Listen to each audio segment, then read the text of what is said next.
এই যে তোমার পরাগ রেণু যেটা, হ্যাঁ পরাগ রেণু যেটা, প্রথমে না একটা নিউক্লিয়াস থাকে, কি থাকে, পরাগ রেণুর ভিতরে একটা নিউক্লিয়াস থাকে। সাপোজ মনে করো এটা তোমার পরাগ রেণু, হ্যাঁ এটা একটা পরাগ রেণু, একটা নিউক্লিয়াস থাকে। এই নিউক্লিয়াসটা তোমার ভাগ হয়ে দুইটা নিউক্লিয়াস তৈরি করে। কয়টা নিউক্লিয়াস তৈরি করে? সাপোজ মনে করো এটা তোমার দুইটা নিউক্লিয়াস তৈরি করে। কয়টা নিউক্লিয়াস তৈরি করলো? দুইটা নিউক্লিয়াস তৈরি করলো।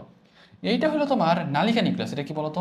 এটা হলো তোমার নালিকা নিউক্লিয়াস। হ্যাঁ এটা হলো তোমার নালিকা নিউক্লিয়াস, যেটা একটু বড় টাইপের হয়, ঠিক আছে? নালিকা নিউক্লিয়াস, নালিকা নিউক্লিয়াস। আর যেটা একটু ছোট টাইপের হয় সেটা বলে জনন নিউক্লিয়াস, বুঝছো?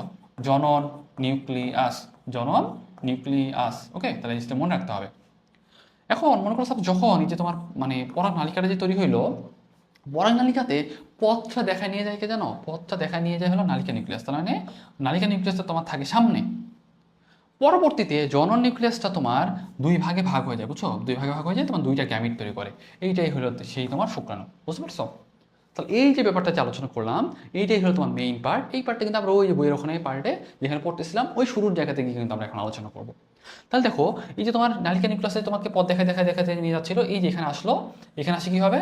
এই জায়গাতে এসে নালিকা নিউক্লিয়াসটা নষ্ট হয়ে যাবে। নালিকা নিউক্লিয়াসটা নষ্ট হয়ে গেলে এখানে একটা মানে জায়গা তৈরি হবে বা একটা ছিদ্র তৈরি হবে।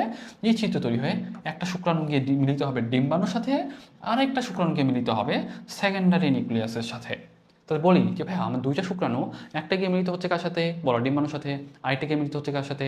বলো সেকেন্ডারি নিউক্লিয়াসের সাথে। তো কোনটা কার সাথে মিলিত হচ্ছে এটা কিন্তু আমাদের জন্য খুবই ইম্পর্টেন্ট, এবং এটার কনসিকুয়েন্সেসগুলো কিন্তু আমাদের জন্য বেশি ইম্পর্টেন্ট। ওকে, তাহলে এই জিনিসটা একটু তোমাদের খেয়াল রাখতে হবে।